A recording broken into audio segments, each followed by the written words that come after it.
Hello, what's up mga tol? Kumusta? Welcome naman dito sa ating channel, Simple Wealth with Ron. At usapan natin ngayon kung paano tayo bibili at paano tayo makapag-avail ng cloud mining dito sa Binance mga tol. So, dito tayo dito ng crypto daily sa pagmimili na ng crypto mga tol. So, ito yung kapakita ko sa inyo. Pero bago yan mga tol, siguraduhin nyo na mag-subscribe at pindutin ang notification bell button para notify ka sa mga susunod nating videos. So ayun mga tol, so kung wala ka pang Binance account mga tol, may link tayo dun sa description box below. So mag-join ka, install mo na yung Binance app at mag-register at i-verify ang iyong account. May matatanggap ka ring reward mga tol pagka nag-verify ka ng account. At pagkatapos ng verified na yung account mo mga tol, kailangan mo lang mag-deposit ng pera dito sa Binance. Pwedeng sa peer-to-peer or pwedeng credit card mga tol. So, assume natin na may pera ka na dito. So, akin yan dito mga tol, meron ako 900 pesos. So, yan.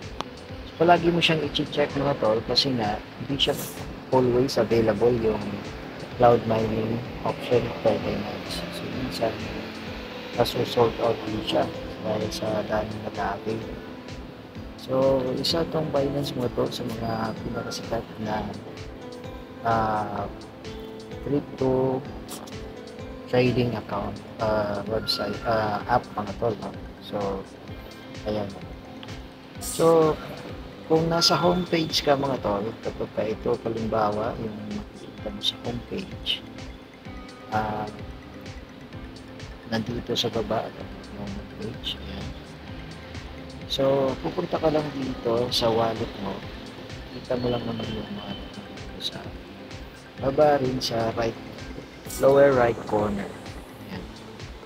So, punta ka lang dito sa wallet. Siguraduhin mo mga tol na yung nakapag-deposit ka na ng pera mo.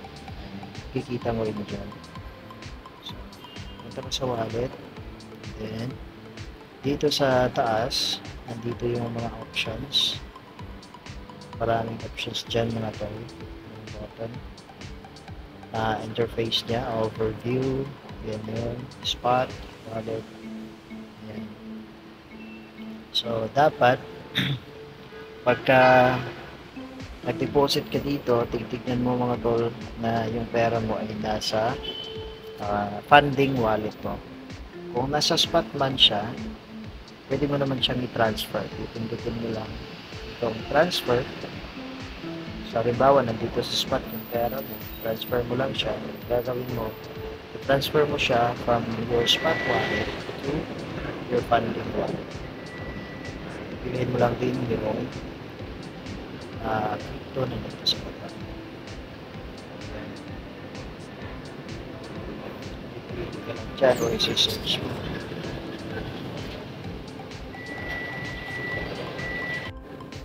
So, ayan mga tol.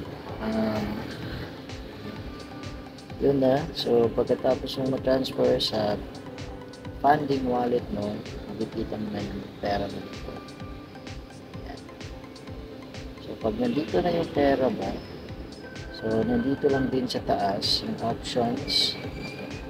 Ayan, nandito yung kung ibebenta mo siya.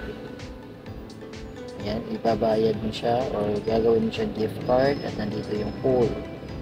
So, nandito yung cloud mining. Ang kailangan natin dito mga tol, itong pool.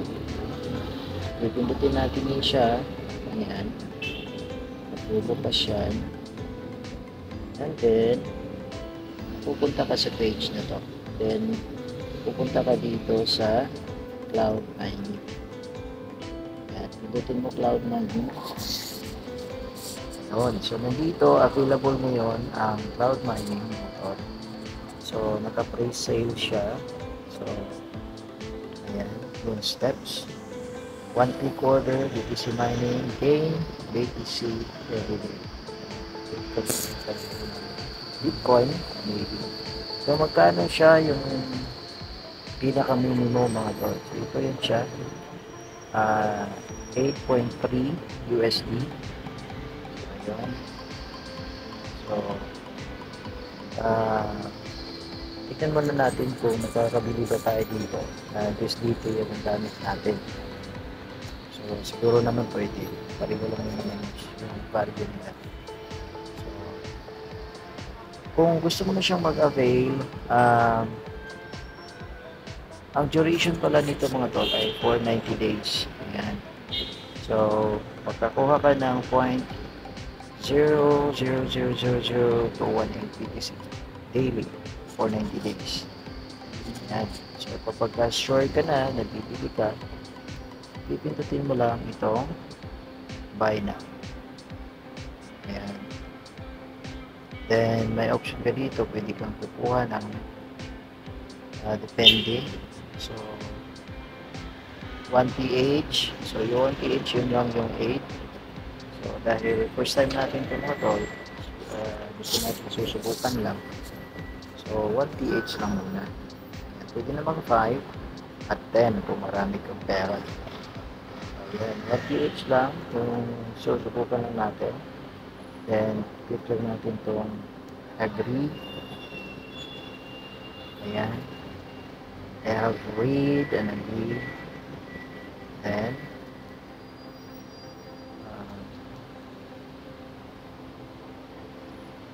then pagkatapos yan,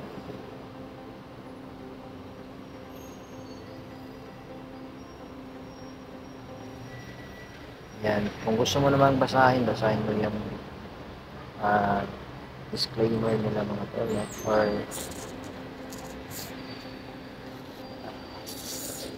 yung ano nila. So yun mga tol, dapat pala na nasa spot wallet kasi hello mga tol, may mali pala ako dito mga tol, no? So dapat pala talaga ay nasa spot wallet yung balance mo kasi nakalagay dito insufficient daw yung balance natin sa spot wallet. So dilipat muna natin mga tol, i-reverse lang natin yung tinuro ko sa inyo kanina.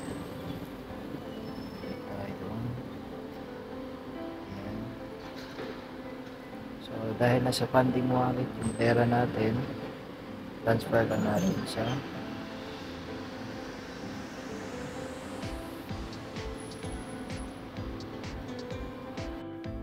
so lilipat lang natin yung funding wallet natin mga tol sa spot.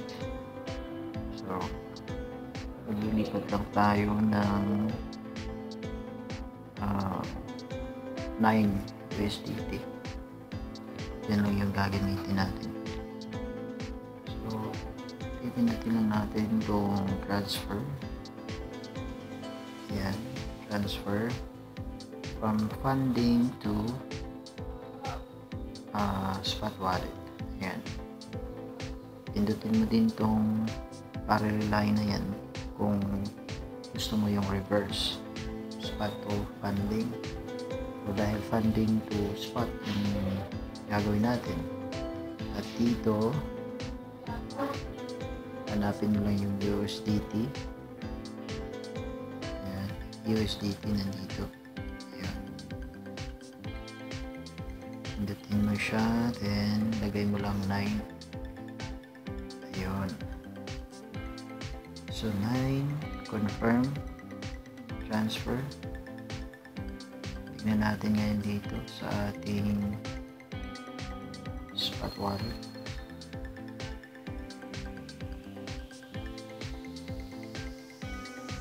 Ayun, nandito na siya. Okay, so ulit tayo sa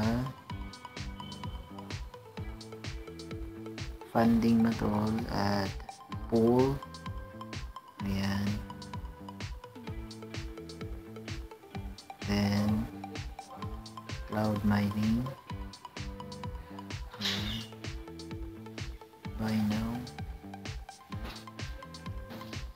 Agree.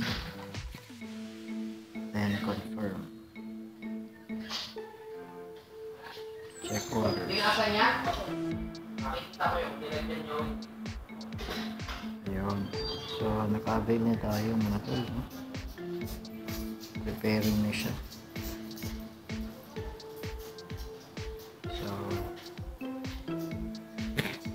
ayun. Sana may natutunan kayo dito mga tol. At sa update lang kayo ulit kapag may na-earn na tayo.